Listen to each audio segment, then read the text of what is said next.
avec ce qui s'est passé à Manfé, le conflit s'enlise sur le terrain, dans le nord-ouest et le sud-ouest aujourd'hui.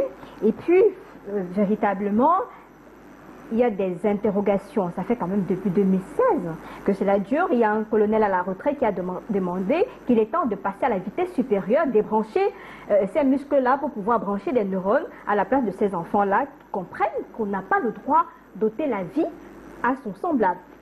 Alors, madame, je voudrais, avant que de répondre à votre question, je voudrais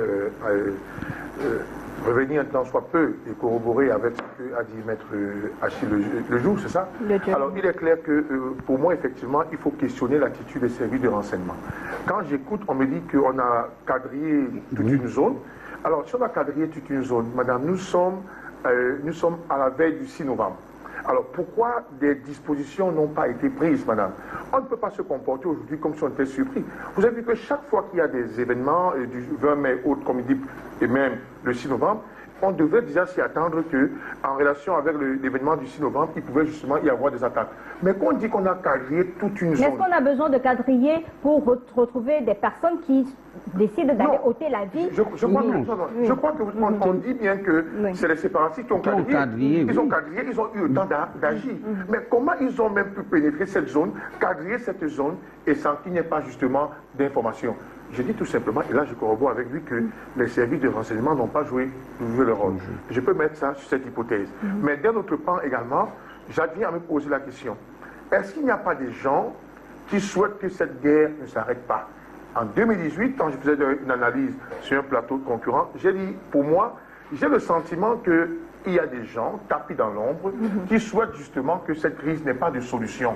Et donc, quand ça n'a pas de solution, ça permet effectivement qu'on sort l'argent du contribuable camerounais et que ça permet justement de faire du bon business. Oui, vous permettez, j'ai reçu la réaction finalement du porte-parole du gouvernement sur cette tuerie-là qui est arrivée, communiqué du gouvernement qui nous vient du cabinet de René Emmanuel Sadi, tuerie de Ebekwa à Manfé dans la région du sud-ouest, dans la nuit de dimanche 5 au lundi 6 novembre aux environs de 3 h du matin. Le quartier Melaout et Ebeko, situé dans l'arrondissement de Manfé, département de la Magno, région du sud-ouest, a été la cible d'une attaque d'une cruauté inqualifiable par un groupuscule de sécessionnistes terroristes appelé Magno Unity Warriors, affilié à la nébuleuse dite Ambazonian Defense Forces.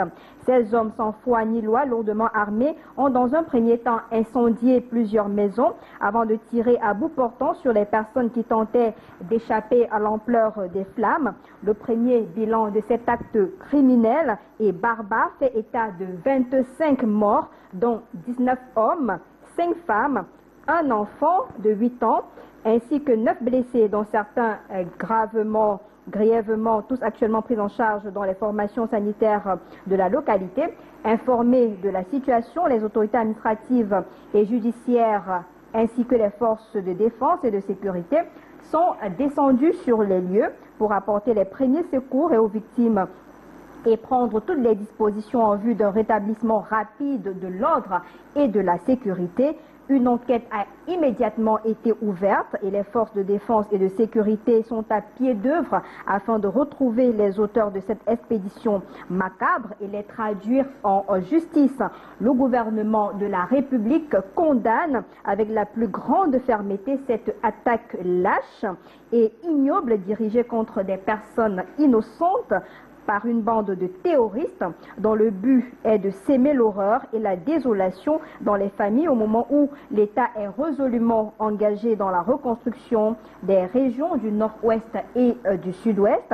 En transmettant les sincères condoléances du chef de l'État aux familles des victimes ainsi que ses souhaits de prompt rétablissement aux blessés, le gouvernement de la République exhorte les populations à continuer à faire preuve de vigilance et de courage et en même temps qu'il les rassure quant à sa ferme détermination à mettre tout en œuvre pour restaurer et consolider la paix et la sécurité dans les régions du nord-ouest et du sud-ouest. Communiqué signé de René Emmanuel Sadi, ministre de la Communication, porte-parole du gouvernement. Enfin, une réponse à notre attente sur ce plateau. Merci de suivre cette émission à partir de Yaoundé. On poursuit avec votre analyse. Très bien. Je crois qu'il faut saluer que le communiqué soit fait, bien que ça peut être tardif, mais mieux vaut tard que... Merci à Serge Aimé Bikoy également. Mieux vaut tard que jamais. Oui. Alors, madame, avant que vous lisiez le communiqué, j'étais en train de questionner l'attitude des services de renseignement. Je crois que sur ce point, je l'ai déjà fait. Et vous avez une préoccupation, madame? Oui, allez-y. Je demandais justement que aujourd'hui, est-ce qu'on peut véritablement comprendre ce qui se passe dans cette localité-là, maintenant qu'il y a des précisions avec le nom de ces warriors-là, c'est-à-dire que c'est quand même identifié. Maintenant qu'on a tous ces détails-là, est-ce qu'il y a possibilité d'anticiper sur quelque chose? Madame, de toutes les façons, ce n'est pas aujourd'hui que la crise dans le Nord va commencer. Donc, vous savez, on a une zone qui est en guerre. Et quand vous avez une zone qui est en guerre, de manière permanente, il faut justement être en état de veille pour justement éviter que des incidents pareils n'arrivent. Encore qu'on n'est pas au premier cas. Je crois qu'on a eu plusieurs cas comme ça et on devrait justement tirer des leçons. Alors, il est également clair d'une chose, parce qu'aujourd'hui, il ne faudrait pas qu'on se précipite seulement pour dire, bon voilà, nous sommes manfés, nous sommes ceci. Il faut tirer des leçons et prendre justement des mesures adéquates.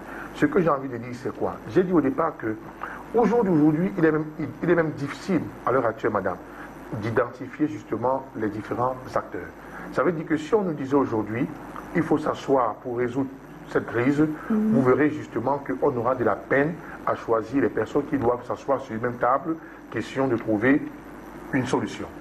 Vous avez maintenant qu'il y a eu des ramifications, ce que j'appelle les misatas, il y a eu des ramifications et des bandits justement sont entrés en mouvement. La question c'est, ces populations maintenant qui vivent dans l'insécurité, qu'est-ce qu'on fait dans l'avenir? Est-ce qu'on pleure seulement nos morts de Manfé et on croise les bras et demain on attend les prochains morts pour justement avoir des communiqués comme les communiqués du gouvernement? Je dis non. Il faudrait justement que dans un bref délai, qu'on cherche à sortir de cette crise, madame. Je viendrai prendre votre solution tout à l'heure. Le communiqué du ministre de la Communication est disponible. Il y a quand même le nom de cette bande-là, appelée Manu Unity Warriors, affiliée à la Ambazonian Defensive Force. Maintenant qu'on a l'identité de ces terroristes tels que le gouvernement qualifie ces personnes du côté de Manfé, est-ce qu'il n'y a pas lieu de débrancher finalement leurs muscles?